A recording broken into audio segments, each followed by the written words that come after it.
मध्यंतरी एका पेशंटनं तर असं केलं होतं की तो ग्रामपंचायतीच्या ह्याच्यामध्ये होता, निश्चितमध्ये ॲडमिट झाला होता. मध्येच म्हटलं मला जरा जायचं आहे, काम करून यायचं आहे, म्हणून तो असं सांगून बाहेर पडला, खून करून आला आणि परत ॲडमिट झाला. हॉस्पिटल, डॉक्टर, आमच्या मित्रांना कोणाला माहिती पण नाही ह्या गोष्टी. आणि जेव्हा कोर्टाचा समन्स आला की हा पेशंट तुमच्याकडं होता का, ॲडमिट होता कालच्या तारखेपासून. म्हणजे पिक्चरमधलं बघून हे करतात काय, ह्याच्याकडं बघून पिक्चर काढतात काय समजत. हे इथं झालंय कोल्हापूरमध्ये. कोल्हापुरात झालं. हो. बापरे. असं प्रूव्ह कसं करणार. मित्र ॲडमिट होतो. त्यामुळे बेडवरनं पेशंट जरी गेला तरी आम्हाला ते रिपोर्ट करून ॲब्स्कॉन्डेड पेशंट म्हणून पोलिसांना कळणं जरुरीचं असतं. जर तुम्ही जाणार असेल तर ते लिहून घेऊन तासभर कुठं जाणार आहे, काय आहे, हे सगळं काय जरुरीचं आहे हे लिहून घेऊन या वेळेत नव्हता, परत आला.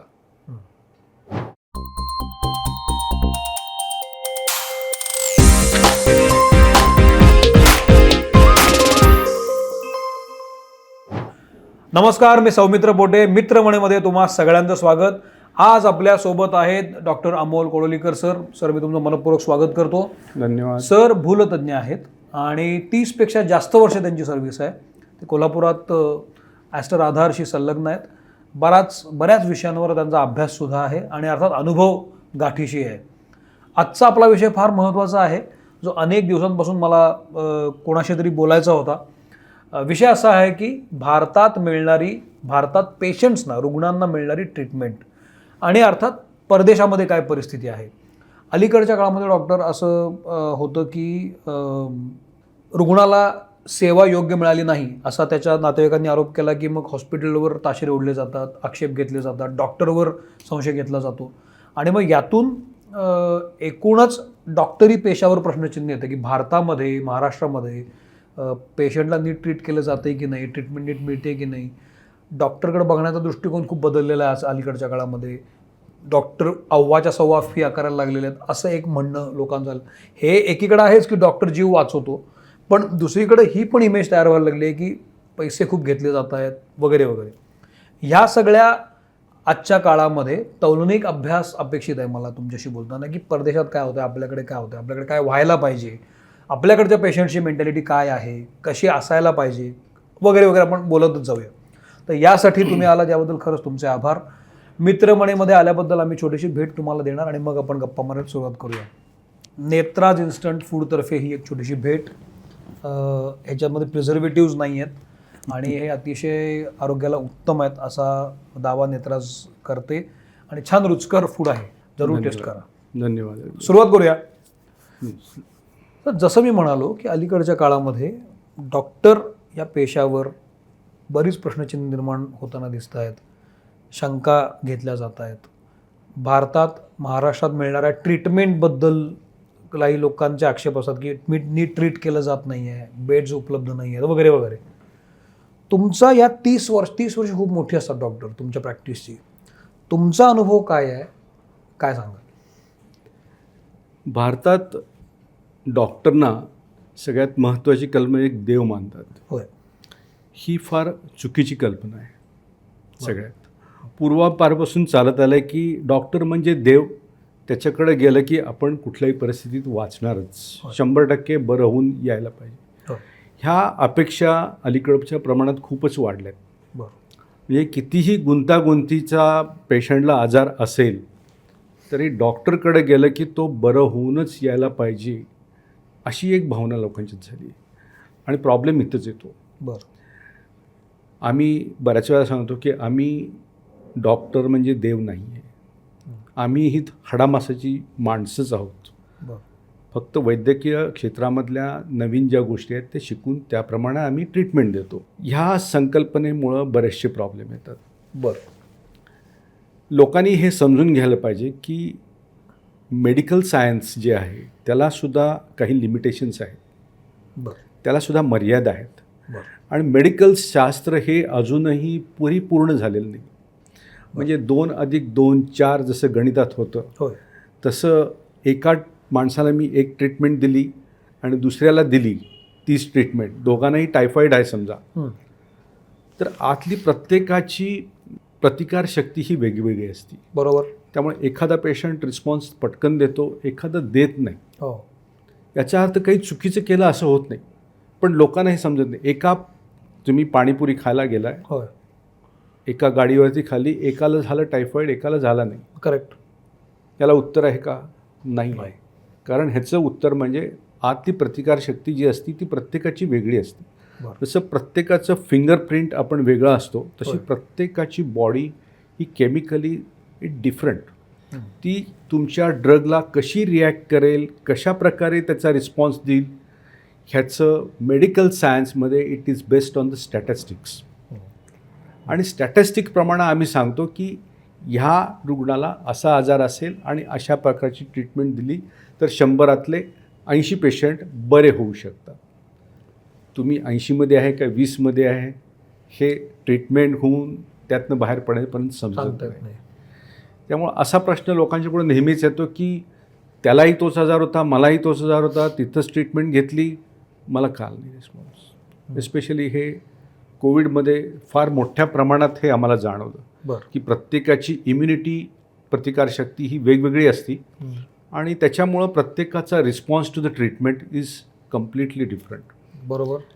आणि ह्याच्यामुळं लोकांच्या अशा अपेक्षा असतात की मी गेलं की बरं होऊनच यायला पाहिजे.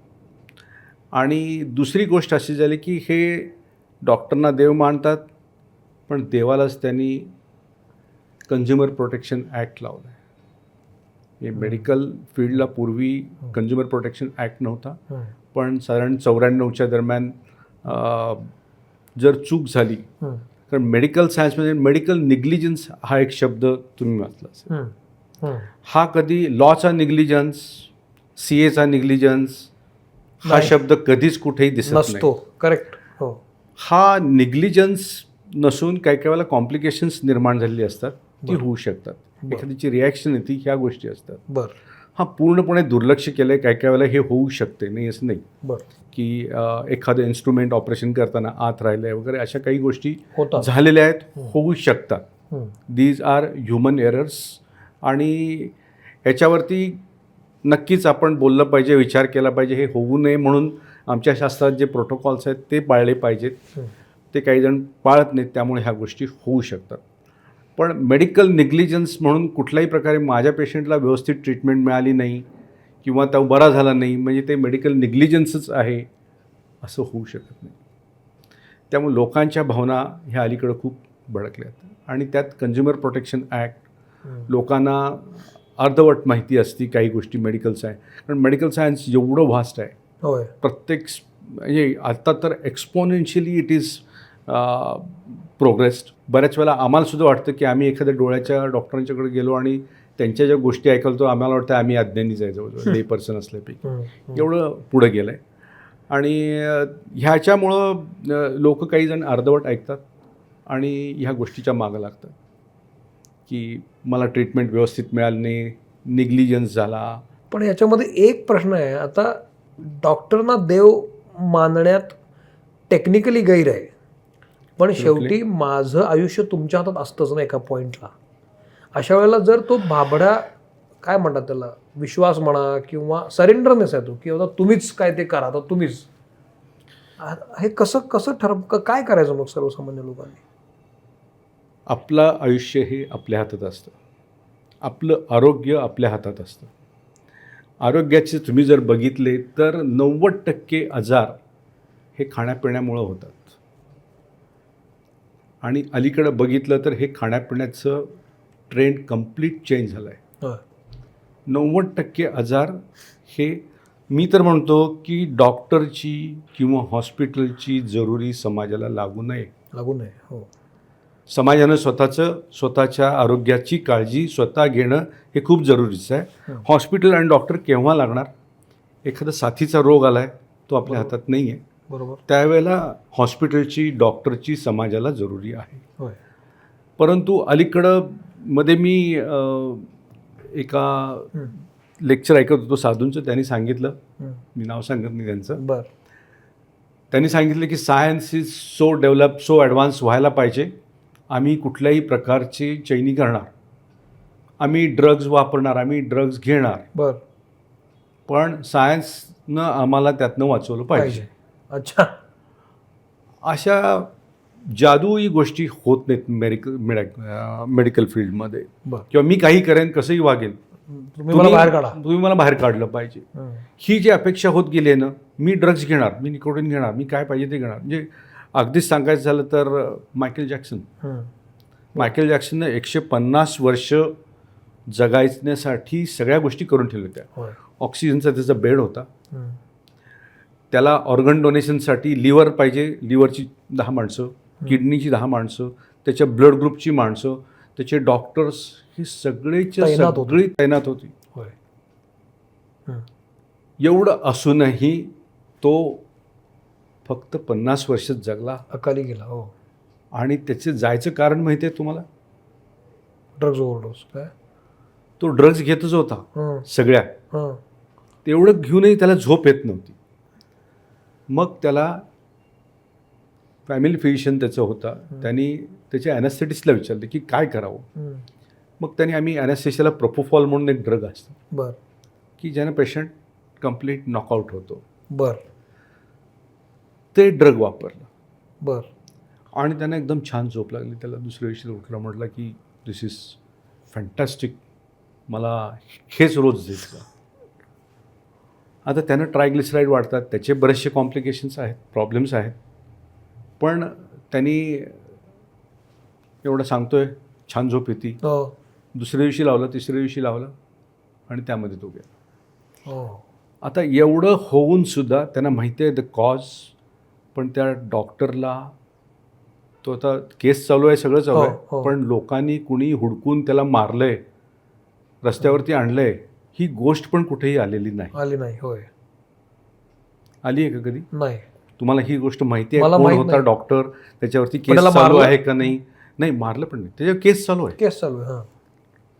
केस चालू आहे, सगळं चालू आहे, पण तो कुठंही प्रसिद्धीत किंवा ते कशामुळे झालं काही आलं नाही. ही मानसिकता आहे. आपल्याकडे हीच गोष्ट जर झाली असती तर त्या डॉक्टरला बडवलं असतं, मारलं असतं, त्याच्यावरती केस आणि हे म्हणजे रोज मोर्चे आणि ह्या गोष्टी झाल्या असत्या. हा फरक आहे. पण हे सगळं कशामुळे झालं आता? हे आधी होत नव्हतं ते? हे आधी होत नव्हतं. 94 पर्यंत तो ऍक्ट लावायची गरज नव्हती. बरोबर आहे, हे आधी होत नव्हतं. आता काय झालेत की आजार पण वाढलेत खूपच.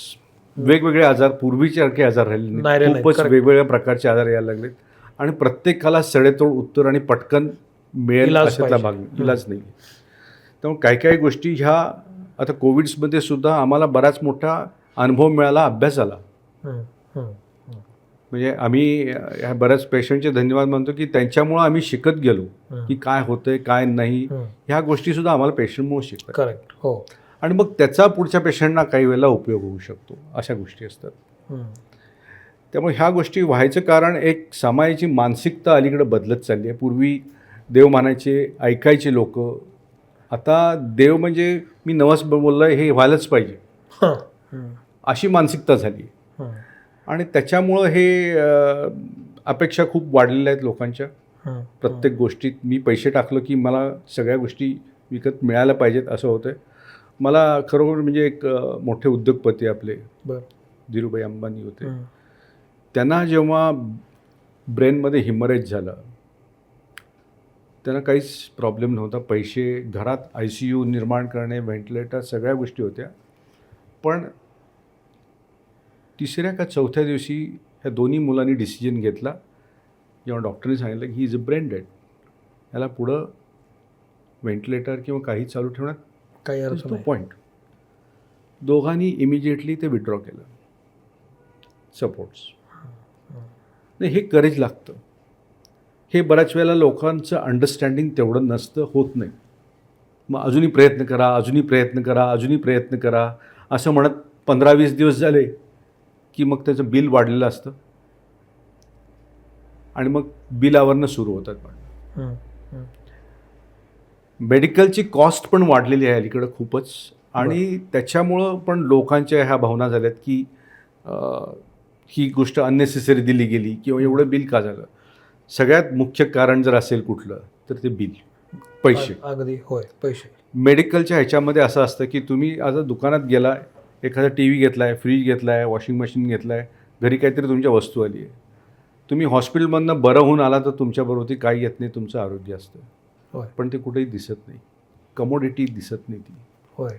त्यामुळे लोकांना ते पैसे वायाच गेले असं वाटायला लागतं. एखाद्या माणसावरती मी 3-4 लाख रुपये घालून काय मिळवले, हम्म. हम्म.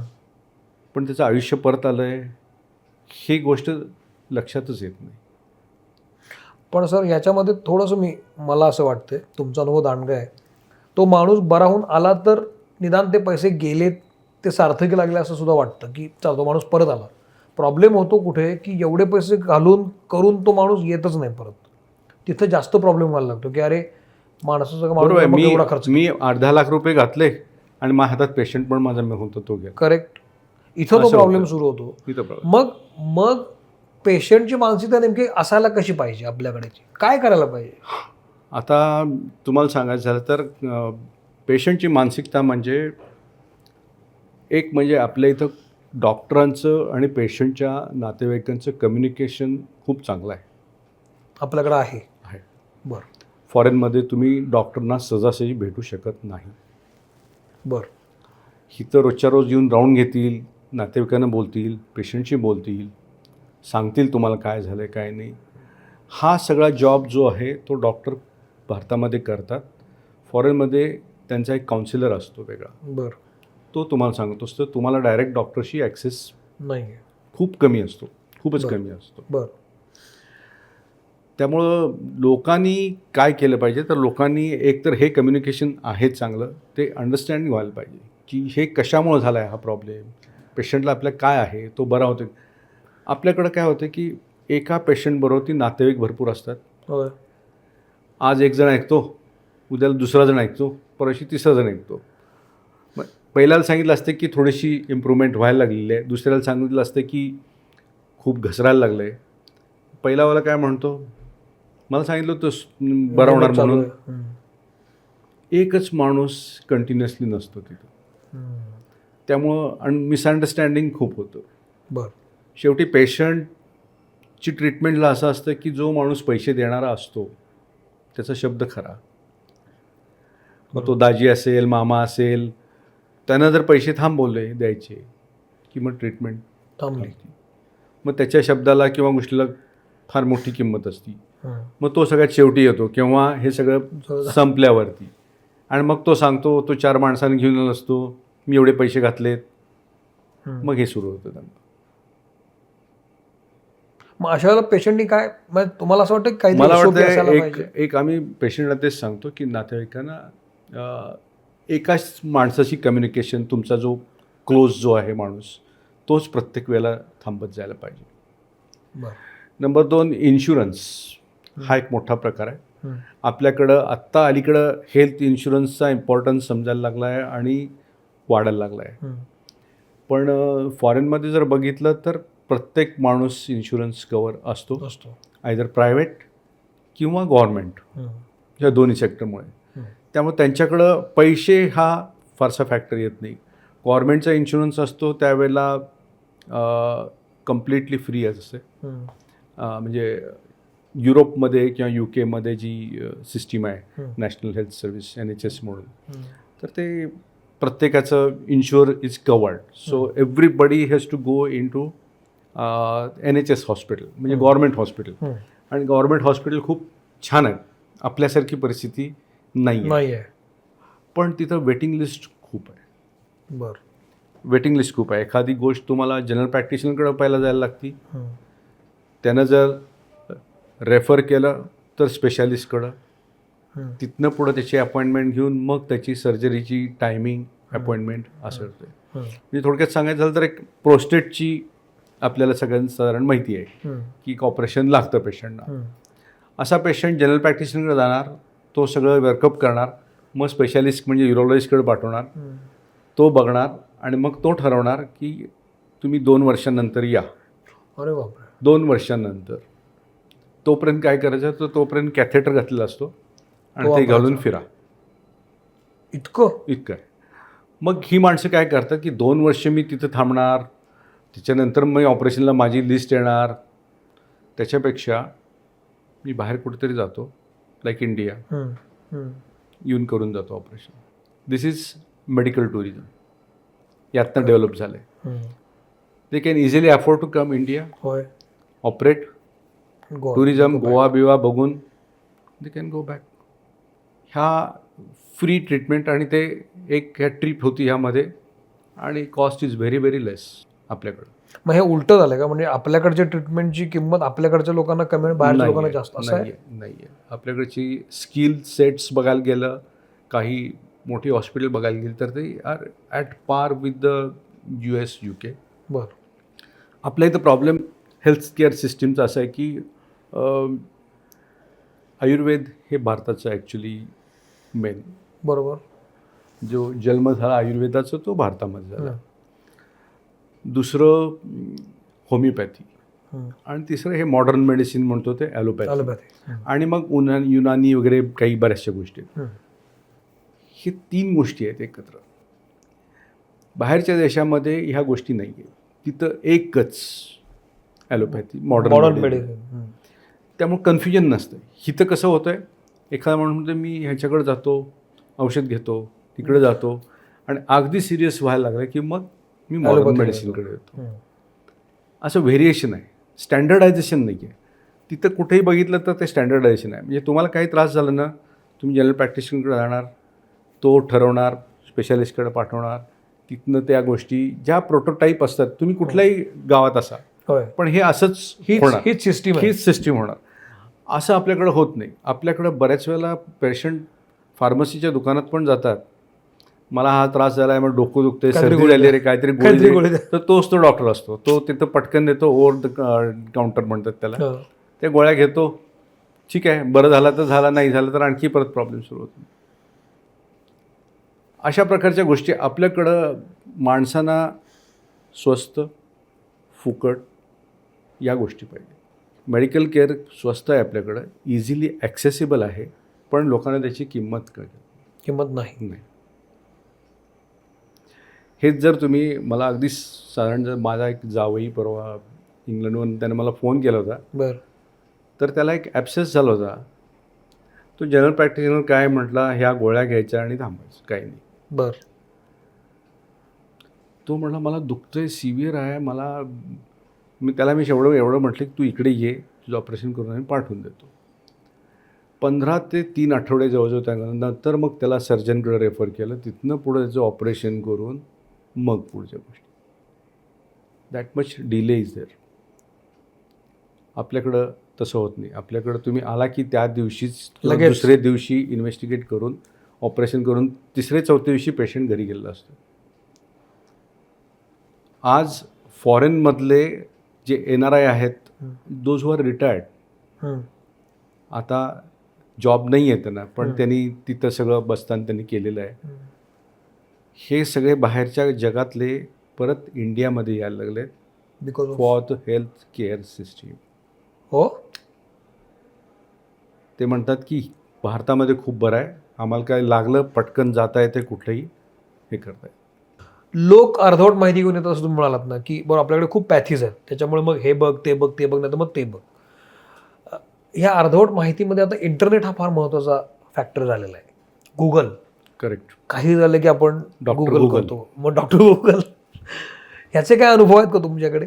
हे काही सांगाल की लोकांची काय सायकॉलॉजी आणि काय करायला पाहिजे?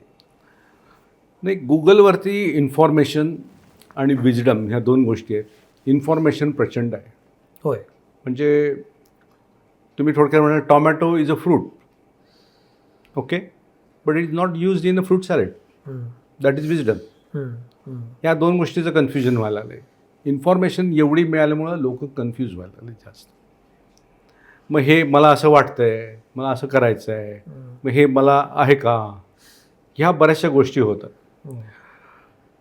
सिम्पटम्स जे असतात, म्हणजे लक्षणं काही असतात, आमची पद्धत कशी असते की पेशंटची हिस्ट्री सगळ्यात महत्त्वाची असते. बरोबर. पेशंट तुम्हाला हिस्ट्री सांगताना डायग्नोसिस सांगत असतो, त्यामुळे त्याचे खोलून त्याला अगदी कम्फर्टेबल करून त्याचे जे आहेत ते सगळ्या गोष्टी ऐकून घेणं समजून महत्त्वाचं घ्यायला. असतं. बरोबर. याच्यानंतर क्लिनिकल एक्झामिनेशन म्हणून असते, तो पण तेवढाच महत्त्वाचा पार्ट आहे. तो गुगलवरती कधी तुम्हाला मिळणार नाही. त्याच्यानंतर ह्याच्यानंतर मग तो डॉक्टर डायग्नोसिस करतो की कदाचित ह्या गोष्टीची शक्यता आहे. 4 गोष्टी डायग्नोसिस. मग ते कन्फर्म कसं करायचं, तर तपासण्या करून. बरोबर. मग तुमचं इको केला आहे, अल्ट्रासाऊंड केला आहे, हे केलं आहे, आणि हे सगळं बघितल्यावरती एक किंवा दुसरं डायग्नोसिस फिक्स होतं. आणि मग ट्रीटमेंट चार्ट इज प्लॅन. हे गुगलमध्ये होत नाही. किंवा आता गुगल किंवा AI आता ChatGPT हे आहे, लोक टाकतात हे आहे, हे सगळी आहे. इन्फॉर्मेशन मिळते. माझी इन्व्हेस्टिगेशन्स मी हे टाकतो, ते प्रॉबेबल डायग्नोसिस काय काय होईल, ट्रीटमेंट येईल, हे पण आहे पार्ट. पण क्लिनिकल एक्झामिनेशन हा फार महत्त्वाचा पार्ट येतो, which is lacking by Google. Investigation तुम्ही फीड करू शकताय, हिस्ट्री तुम्ही फीड करू शकताय, पण मी स्टेथोस्कोपला लावल्यावरती एखाद्याचा हार्टबीट चुकतोय, त्याचे हार्टबीट खूप चुकतायत किंवा धडधडत आहे किंवा त्याच्या फुफ्फुसात पाणी झालं आहे, हे ऐकल्याशिवाय बघितल्याशिवाय नाही समजत. आणि मग त्याच्या पुढे जाऊन मग ते इन्व्हेस्टिगेशन.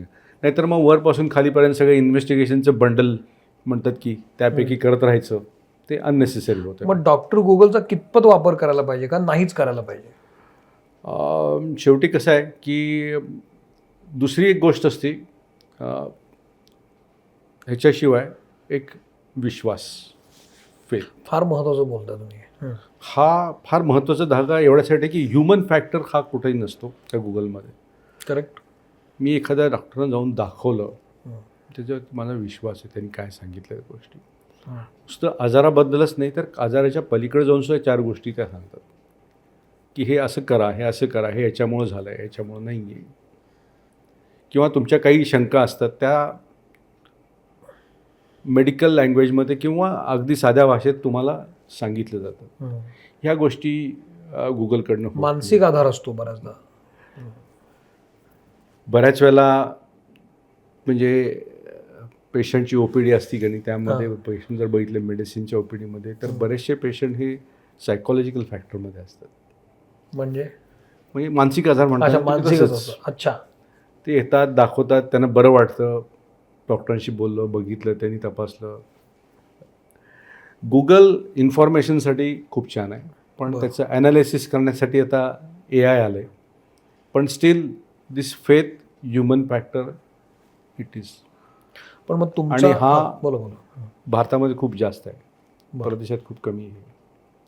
मग याच्यामध्ये जो तुम्ही आपण सुरुवात कुठे केली, डॉक्टर देव आहे, हा विश्वास तिथे नेऊन ठेवतो तुम्हाला. बरोबर. आणि मग हे सगळं विश्वासाचंच गणित आहे की तुम्ही म्हणालात ना डॉक्टर की शेवटी क्लिनिकल ॲनालिसिस पण महत्त्वाचं असतं, टेस्ट महत्त्वाचे असतात. आत्ताच्या काळामध्ये इतके डॉक्टर झालेले आहेत, इतके प्रकार झालेले आहेत. मला जर एखादी गोष्ट झाली असेल आणि जर मी एखाद्या डॉक्टरकडे गेलो आहे, तर मला तो ज्या टेस्ट सांगतोय त्या खरंच मला योग्य आहेत माझ्यासाठी, का ते इकडून तिकडं पाठवणं चाललेलं आहे, हे ओळखायचं कसं मी? यासाठी ॲक्च्युली आपण तो कन्सेप्ट पूर्वी होता, अलीकडे राहिला नाही. फॅमिली फिजिशियन, घरातला डॉक्टर माझ्या, म्हणजे तो घरातला डॉक्टर एवढा विश्वासाचा, किंवा तो पूर्वी लग्न पण तोच ठरवायचा, घरातले मेजर डिसिजन्स काही प्रॉब्लेम असेल तर तोच सांगायचा. होय. तो घरचा माणूस असल्यापैकीच होता. हा फॅमिली फिजिशियन जो फॅक्टर आहे ना, तो अलीकडं नाही आहे. आणि तो माझ्या ते फार महत्त्वाचा दुवा आहे पेशंट आणि याच्याबद्दल. प्रत्येकजण स्पेशालिस्ट झाल्यामुळं काय व्हायला लागलं आहे की जा डायरेक्ट तिकडं, तो तेवढंच बघणार आणि सोडून देणार.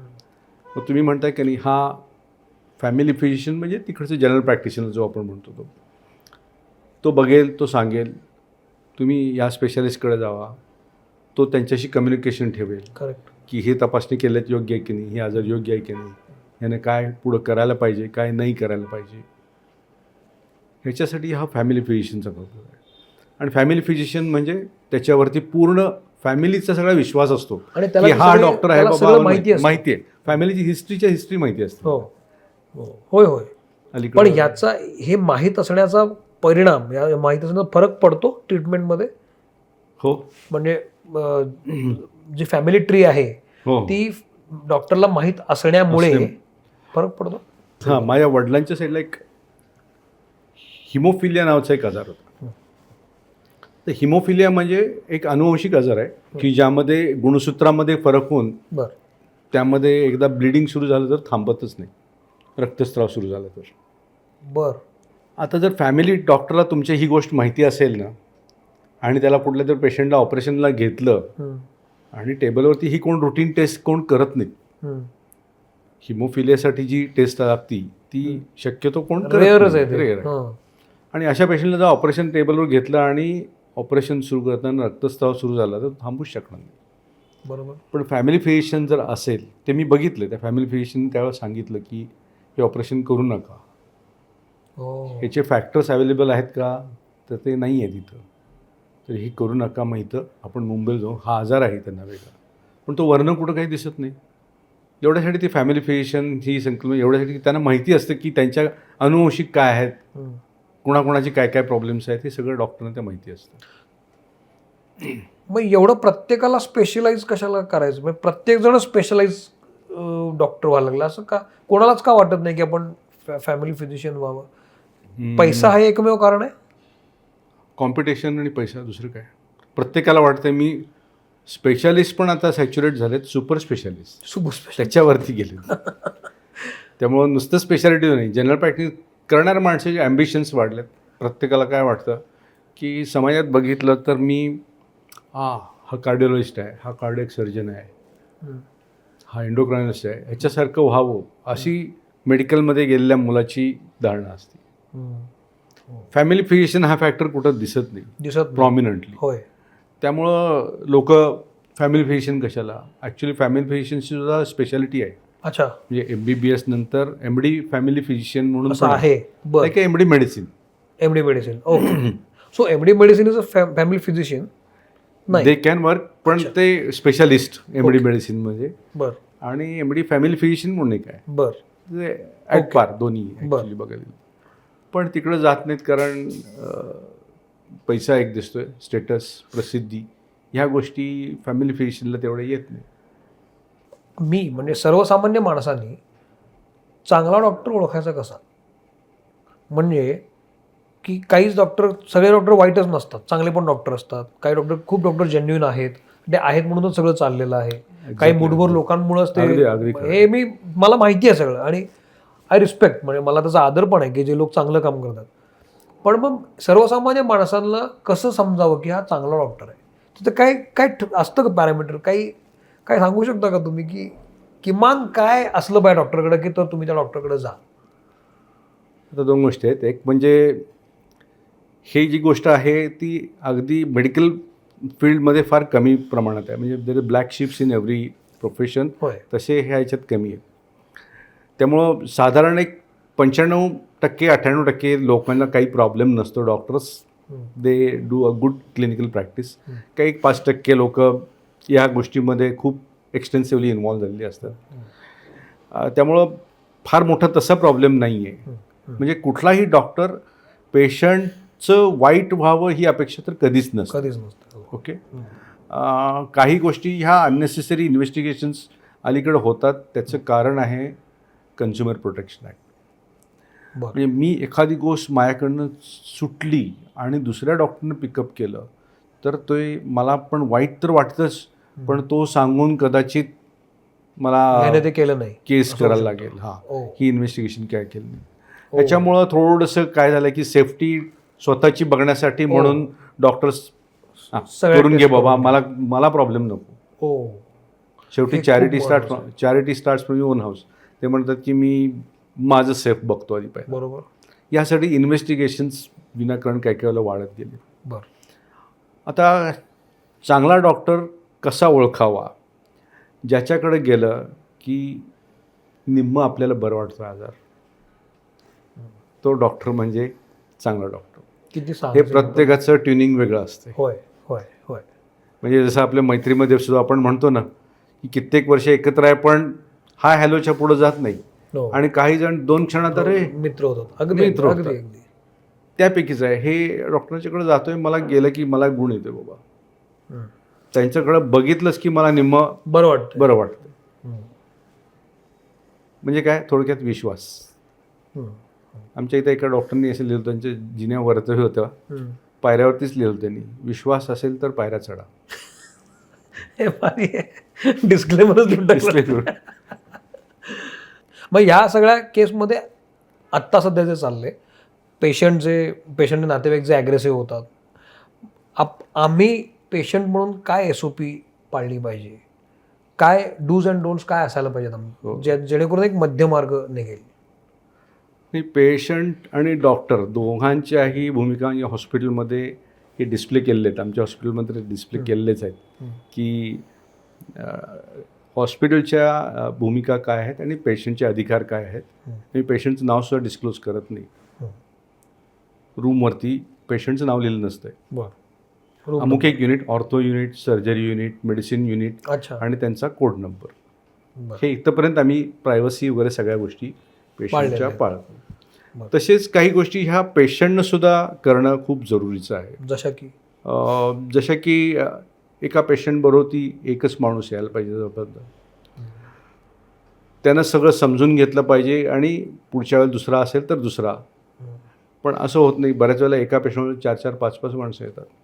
आम्हाला तर पूर्वी असे अनुभव आले की पेशंटला ॲडमिट केलं आहे आणि हॉस्पिटलचं डाएट नव्हतं त्यावेळेला, आम्ही बाहेरनं सांगत होतो. तर त्यांचे मित्र येऊन बसायचे. मग रात्री बाटली आणि हे सगळा कार्यक्रम चालला. राऊंडला बघितल्यावरती चिकन फिश घेऊन बसले. तो पेशंट तिथं बेडवरती बसला आहे आणि ह्यांची पार्टी चाललेली आहे खाली. पिक्चरचा सीनच वाटतो. हो, हे बघितल्यावरती म्हटलं इथनं पुढं हॉस्पिटलचं डाएट, बाहेरनं कोणी काही आणायचं. ह्या गोष्टी अनुभवातनं आम्ही अशा शिकत गेला. खरी गोष्ट आहे. हो. परदेशामधल्या काय गोष्टी आपण घ्यायला पाहिजे असं वाटतं तुम्हाला आता? जरी आपल्याकडे स्वस्त असलं तुलनेनं ट्रीटमेंट, जरी आपल्याकडे डॉक्टर पेशंट रिलेशनशिप चांगली असली, तरी काही गोष्टी परदेशातनं घेतल्या पाहिजेत. आपण काय सांगू शकाल का की अमेरिकेमधून हे घेतलं पाहिजे किंवा अमुक देशामध्ये ही ट्रीटमेंट, आता अशा पद्धतीचं काही आपण आपल्याकडे इम्प्लिमेंट करता येऊ शकतं का? काही सांगतं? मेडिकल सायन्सचं बघितलं, टेक्नॉलॉजी ही येणं जरुरीचं आहे आणि ती फास्ट येते अलीकडं. पूर्वी मोबाईल वगैरे फास्ट यायचे आपल्याकडं, तिकडं आले की वर्षभरात इकडं नवीन मोबाईल. आता ते गॅप खूप कमी झाला आहे. आपल्याकडं सगळ्यात महत्त्वाची काय की ही जी डिफरंट लेवलला डिफरंट पेशंट वेगवेगळ्या पद्धतीनं ट्रीट केले जातात, ह्याला काहीतरी सिस्टमॅटायझेशन पाहिजे. ह्या पेशंटला मी आयुर्वेदिक देतो, ह्याला होमिओपॅथिक देतो, ह्याला हे देतो, ह्याला मला वाटतंय म्हणून मी असं करतो. हे मला वाटतंय म्हणून असं नसायला पाहिजे. हे तुमच्या स्टॅटिस्टिक्समध्ये काय करायला पाहिजे हे तुम्ही केलं पाहिजे. गाईडलाईन्स म्हणतो त्याला, क्लिनिकल पाथवेज, ते एक असलं पाहिजे. Number 2, insurance cover, either by government or bye स्वतः तुम्ही सेल्फ. आता गव्हर्नमेंटनं ज्या ह्या स्कीम काढल्यात त्या इन्शुरन्स बेस्ड स्कीमच होत्या, पण त्यामध्ये सुद्धा हॉस्पिटलला फार कमी प्रमाणात दिल्यामुळं हॉस्पिटल कोण ते पॅकेजेस ॲक्सेप्ट करायला तयार नाहीत बरेच हॉस्पिटल. तुम्ही जर प्रॉपर पॅकेजेस दिले की ॲट पार किंवा एक 25% जे तुमचं टॅरिफ होतं त्याचे 25 किंवा 30% तुम्ही कमी घ्या आणि हे, तर इट इज ॲक्सेप्टेबल. पण तसं न होता त्यांनी खूपच क्रॅश डाऊन केले. मग ते केलं की आणखी परत मार्ग मिळतात कसे पैसे मिळवायचे आणि हे सगळं भ्रष्टाचार त्यातनंच सुरू वाढत जातो. त्यावेळेला प्रॉपर पेमेंट सिस्टीम ठेवली पाहिजे, युनिफॉर्म. तिसरी गोष्ट आहे हॉस्पिटल्स. ही आपण म्हणतो की इथं 80% असल्यामुळं बरेचसे कॉर्पोरेट हॉस्पिटल आहेत, काही स्मॉल नर्सिंग होम आहेत. तर प्रत्येकाकडच्या फॅसिलिटीज ह्या वेगवेगळ्या आहेत. करेक्ट. त्यामुळं मगाशी मी सांगितलं अन्न वस्त्र निवारा, तर शिक्षण आणि आरोग्य, हे आरोग्यसुद्धा सरकारनं घेऊन त्यामध्ये आमूलाग्र बदल करणे जरुरीचं आहे. आपल्याकडं स्किल आहे, आपल्याकडं टेक्नॉलॉजी आहे, आपल्याकडं लोकांना ह्या सगळ्या गोष्टी खूप चीप पाहिजेत. तर ही मेंटॅलिटी पण बदलण्याची जरूर आहे की तुम्ही एकतर इन्शुरन्स घ्या, नाहीतर काही अमाऊंट पैसे बाजूला काढून ठेवायचं आरोग्यासाठी.